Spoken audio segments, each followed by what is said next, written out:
Hi guys, I know I didn't quite get in on Friday like I promised, so here's a special story this week. It's called The Singing Mermaid. Did you ever go to Silver Sand on a sunny summer's day? Then perhaps you saw the mermaid who was singing in the deep blue bay. She sang to the fish in the ocean, and to the haddock, the hake, and the ling, and they flashed their scales and swished their tails to hear the mermaid sing. And sometimes the singing mermaid swam to the silvery shores and sat there and combed her golden hair and then sang some more.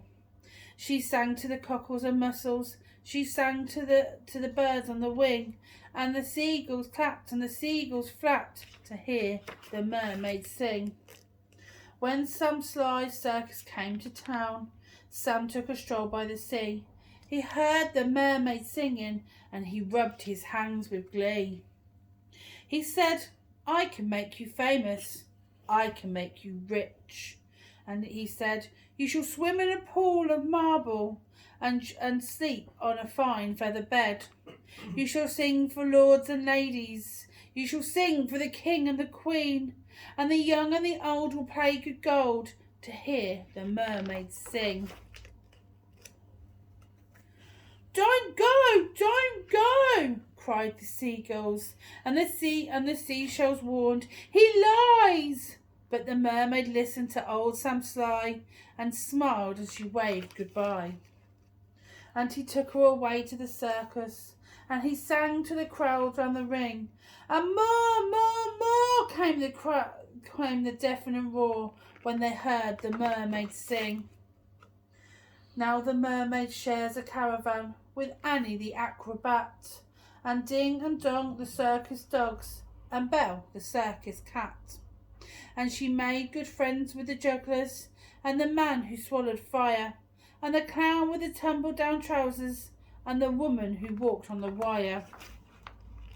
But she wasn't friends with old Sam Sly. No, she didn't care for him, for he made her live in a fish tank where there wasn't room to swim. And there wasn't a pool made of marble, and there wasn't a bed there was no feather bed. And when she begged him, "Set me free," he laughed and shook his head. All summer long the circus toured, all autumn, winter, spring, and the many of crowds cheering along and loud to hear the mermaid sing. But the mermaid dreamed of silver sands, and she longed for the deep blue sea, and her songs grew sad, and again she said, "I beg you, set me free." But again he laughed and shook his head and told her no such thing. Here you will stay while people pay to hear the mermaid sing. At Silver Sands a seagull was flying to his nest, when on the breeze he heard the song which he loved the best. And he followed the song to the caravan. Sam Sly was about to lock it. The seagull watched as he turned the key and slipped it inside his pocket. The seagull waited till Sam had gone, then perched through the window sill, and tap, tap, tap at the window he tapped his yellow bill. Come back to Silver Sands. It's only a mile away. I can find the key and set you free, and if you come back home to the bay." "Escape," barked the dog, "escape," meowed the cow. But the mermaid said, "I'd fail, for how could I walk to Silver Sands when I only have a tail?" "Like this," cried Annie the acrobat, and she stood up on her hands. "This is the only way to get to Silver Sands. Right hand, left hand, tail up high. There's really nothing to it. I'll give you a lesson every night. You'll soon learn how to do it." Next week, while Sam was snoring, the seagull stole the key. He carried it off to the caravan and set the mermaid free.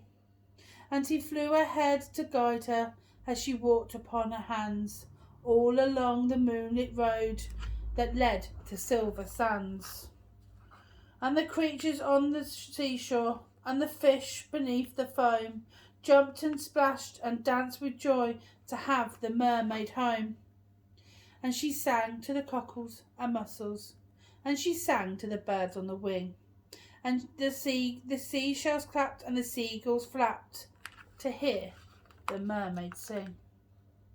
And if you go to Silver Sands and swim in the bay of blue, perhaps you'll see a mermaid, and perhaps she'll sing for you.